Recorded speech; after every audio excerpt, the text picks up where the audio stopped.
Hey, it's Joy Duling from the Joy of Membership. Welcome back to the Member Experience Advantage. So, this is actually a redo because I recorded my entire broadcast earlier this morning. And when I got done, the replay had no audio. And that hasn't happened to me before in the Crowdcast platform, but somehow my microphone must not have connected to the software. So, hopefully, I have double, triple, quadruple checked the microphone to make sure that it is connected now. And hopefully this will record just fine. But technical problems happen. So be it. So this week, the topic that I wanted to talk about is actually pretty timely because as more organizations are being forced to look at upcoming live events and make decisions about whether those live events are going to move forward or switch over to virtual, I'm being asked a lot of questions about that. Now, it seems like this has happened in three waves. So initially, when a lot of the live events were being restricted in size, we had the organizations that, had their spring conferences planned, early spring conferences planned, and they had just found out that they weren't going to be able to gather people physically together. So there was like this wave of cancellations, people who really had no time whatsoever to do anything different with their conference or live summit. So they simply had to cancel and look at potentially doing something different in the future. So that was kind of wave one. And then you had wave two, which was, the people who knew that they weren't going to be able to gather live, but they had a little bit of time to plan. Like, even if you had just a couple of weeks notice, you really had to give thought to, well, do we cancel, or is there a way to flip this really quick over to virtual? So we had that whole wave of people who were flipping quickly and just trying to get something out there. I had one particular organization that had reached out to me, and they literally had 2 weeks before their event. They had 3,000 people registered to come to their conference, and they had made the decision that they were going to flip it over to virtual. And I just followed up with her, this past week to ask how that turned out. And out of the about 3,000 people who had registered, they had, I think she said about 800 who canceled and just canceled out of the event completely.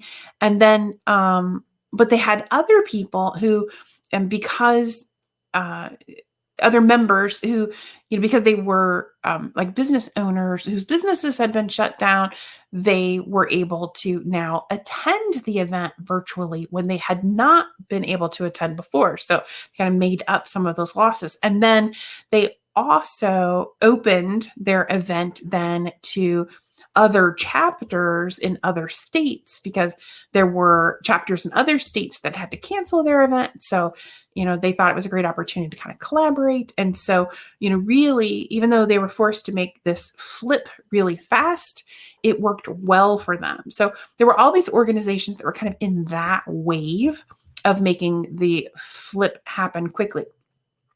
And now this third wave that seems to be happening now, in terms of the questions that I'm getting, are the organizations who are looking further out, who are now looking at summer and fall conferences and starting to ask, will we be able to have these? Should we be thinking now about flipping over to virtual for, even a conference that is as far out as September and October?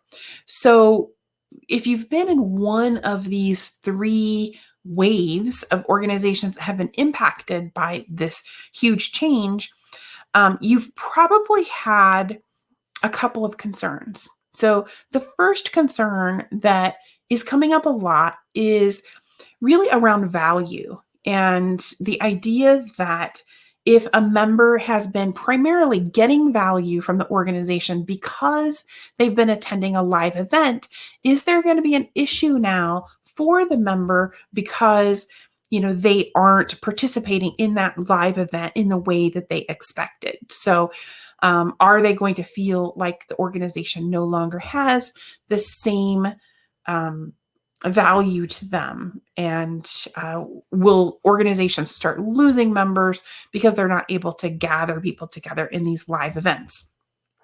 So if I address that question first, I think that the context of what we are dealing with as membership-based organizations has changed immensely. So I've always believed that members do not join organizations because of an event. They join because of the way the event makes them feel, the result that they get from attending that event. So they feel perhaps more connected to the community. They feel better informed. They feel inspired. But all of those things that they can gain from attending a live in-person event, they can actually gain from different structures. So they don't have to be together live in order for your organization to deliver that feeling to them. So as you're thinking about flipping from live to virtual, it's really important to think about, what is it that people are gaining in terms of the feeling and the result from the live event, and how can you replicate that in the virtual event? So that's kind of the first concern that I hear people talking about with making that transition to virtual. The second question that comes immediately after the value question is, okay, if we buy into the fact that we can do this virtually, how is it that we do that? Like, what's the best platform to use? What options are there? So it very quickly becomes a tech question. Now, in terms of the technology, especially right now where all of these organizations are, in mass switching over to virtual, we are seeing, software platforms pop up everywhere, and they will do a wide array of functions for you. So on the pricier side, you of course have you have software products that actually replicate a live event. There's one that I was looking at recently where, they even have like little characters on the screen that, you can walk around a lobby and you can walk to exhibitor booths. And it looks like people, kind of milling around the exhibit hall. So you have this whole kind of virtual reality type look. And then you have just, keep it simple. Let's use some Zoom links and have exhibitors, post their information on our website, those sorts of things. So you really can run the whole spectrum of expensive and sophisticated to not very expensive and pretty straightforward. So it's really a matter of, what's your budget? How many people do you have to support the option that you end up choosing, and finding the best path through for your particular organization. But as you make those choices, there are really a couple of approaches that you can take. One is to say, we're going to run this exactly like our live event.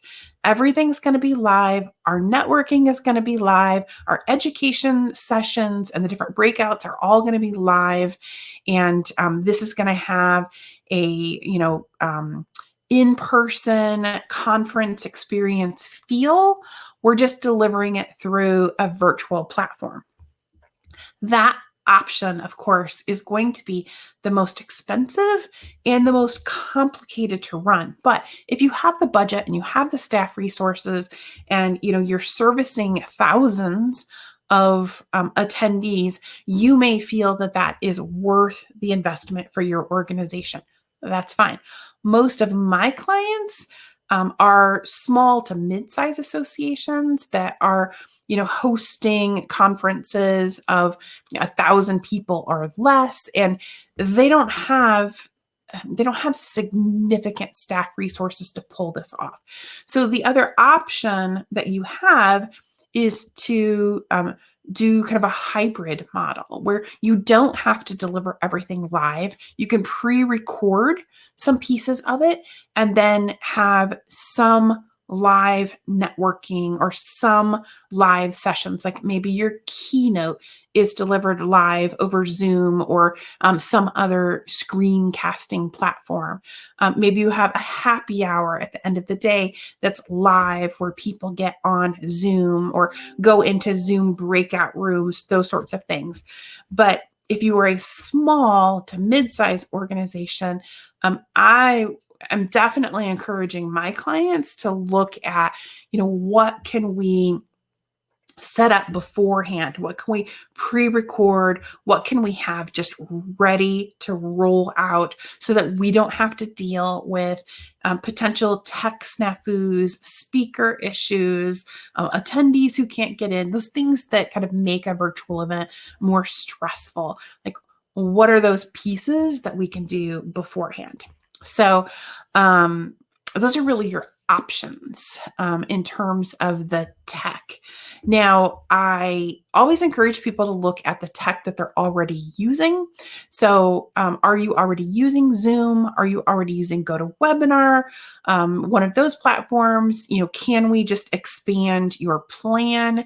Is there a different level that you need to be on? But really, if you're already using a software platform, there's a good chance that you're already comfortable with that platform and your audience is already comfortable because they've used it before. So if you have something that you can just build onto and you can leverage your existing website, then that, of course, is going to be the most cost effective for you. I would look there first before you try to implement something completely new. Just know that you need to go down the completely new pathway before you actually just take that plunge. So if you have been thinking about needing to make the shift to virtual, you need some help talking it through. You need some ideas for platforms that you can use or how to make it easy for yourself. I am happy to have those conversations with you. My team and I have helped a number of organizations make the switch. And gosh, we've been working virtually for 15 years. So we're very comfortable in this space of online summits and webinar series and, virtual conferences. So feel free to reach out. Just drop an email to joy@joyofmembership.com and we can get a time set up on the calendar. And I'm happy to answer any questions that you would have. So that is really what I wanted to share with you today. If you're feeling a little overwhelmed by all of the different virtual conference platforms, you're not alone because there were a lot of them before, and there are more kind of racing to market as the demand for this sort of service increases. So just know that you are in good company. Reach out if I can help. In the meantime, have a great rest of your Friday, a great weekend, and I will see you back here next week.